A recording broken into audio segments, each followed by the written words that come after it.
In the last video, we got the first few games put on the timeline, and I promised that we would go to the handheld systems. The first Game Boy Zelda title that we're going to be examining is the Minish Cap. The Minish Cap opens with the usual history lesson of ancient evils being sealed by the hero of men, who looks somewhat like a Link, inside a chest with the Pickery Sword being the key. The Pickery Sword was gifted to the hero of men by the Pickery, of course, a race of small people who live in the sky. They also gave him the Light Force, a suspiciously Triforce-like power that is a solid triangle instead of the Triforce's 3-in-1 design. After the opening, we are introduced to a brand new hero, who, after waking up, has to take a sword to the fair for his grandfather, the Master Smith. Zelda decides to tag along, and you spend the first few minutes running around the fair after Hey! Wait a minute. I've done this before. This is totally ripping off Chrono Trigger, where you wake up and then have to escort a princess around a fair. Anyway, fortunately they stop ripping off one of the greatest RPGs of all time and get to the important stuff. The sword Link has is going to be rewarded to the victor of the Sword Fighting Championship, Vaati, who will be our villain for the evening.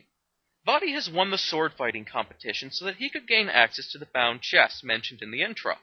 Instead of just walking up to the sword as is his right as the victor of the tournament, he immediately voices his evil intent, meaning he has to face the guards who he was trying to get around by winning the sword fight to begin with.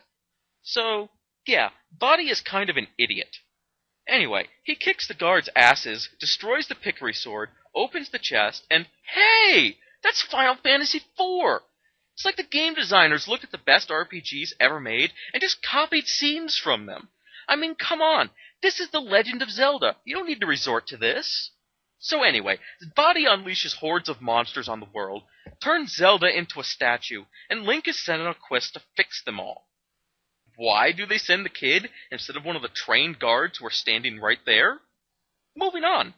The game plays like any good Zelda game, with dungeons mixed with world exploration, and continues the tradition of having a second world to interact with. In this case, you're shrunk by a magical talking hat named Eslo, and discover the Pickery, who call themselves the Minish.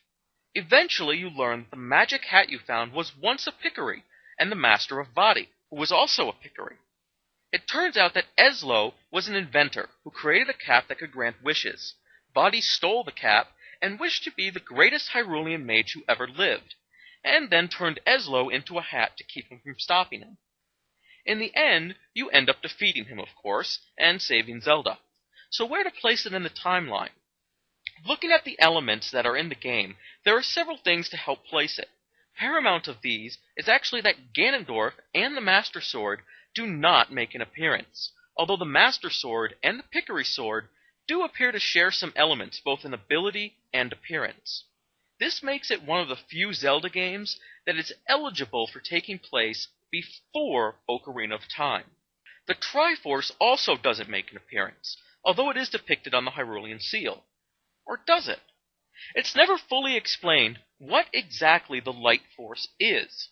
While implied that it's a creation of the Pickery, they never actually take credit for creating it.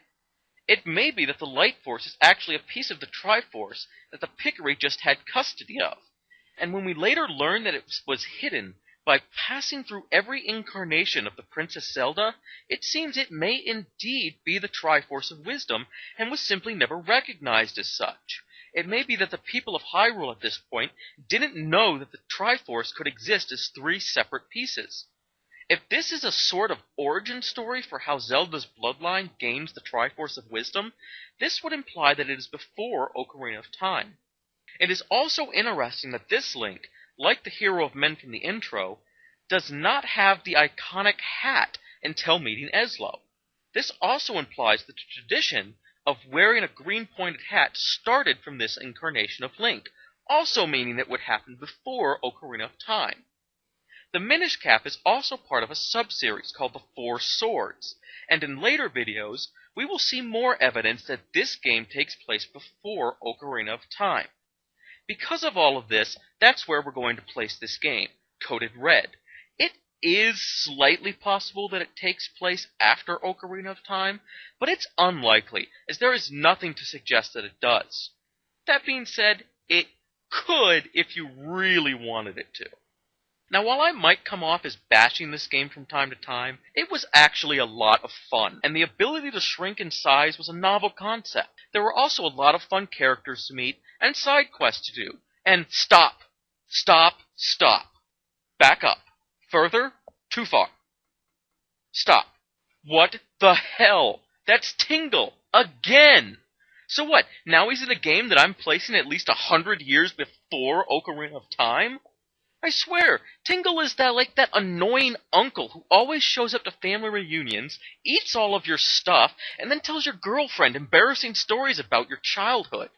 You have to put up with him because he's family, but you do your best to forget he was there and put him out of your mind until you actually manage to do that until the next time he shows up at a reunion. Well, at least Nintendo has never gone so far as to give him any stupid game by himself, because that would, oh sweet Jesus. Okay, but this is basically a promotional game. It's not like they gave him a backstory or anything. Oh, come on! Well, it turns out that despite being almost universally hated in America, he's something of a pop culture icon in Japan, which just gives us one more thing to put on the Japanese people are weird list. So with that being said, let's just get this over with. In color-changing Tingle's Balloon Trip of Love, and God, I wish I was making that title up right now, we learn that a man was turned into Tingle after lusting for women. In the equally silly-sounding, freshly picked Tingle's Rosy Rupee Land, we see that this Tingle has been created by lusting after money. So it seems that despite my belief to the contrary, there are at least two different Tingles, and that somehow succumbing to at least 2 of the 7 deadly sins causes anyone to turn into Tingle. In Rupee Land, Tingle is out to collect as many rupees as he can for Uncle Rupee, who is promising Tingle that he can live in paradise if only he can give him enough money. It turns out, however, that Uncle Rupee is lying, and is using the promise of paradise to live in splendor himself, and basically do nothing while people just give him money. Silly, I know. It's not like that would ever happen in real life. Anyway, the third Tingle game is essentially a remake of an old NES game called Balloon Fight, with Tingle thrown in for good measure. Now, Balloon Trip of Love doesn't have anything to suggest that it's in the Zelda universe, even opening with the main character watching television, so I'm just going to throw this one out. Tingle's Balloon Fight is just a fan service game, much like Smash Brothers, although saying that is a gross disservice to the Brothers of Smash. So it's going to get thrown out too. Unfortunately, while I would love to throw Rupee Land out with them, it is loosely implied that this is the origin story of the Tingle from Wind Waker, so I, with great sorrow, believe me, will put it on the timeline right before that game coated yellow. To the best of my knowledge, none of these 3 games was released in America, although Rupee Land did come out in Europe, so it's possible that there are a few of them floating around on this side of the pond.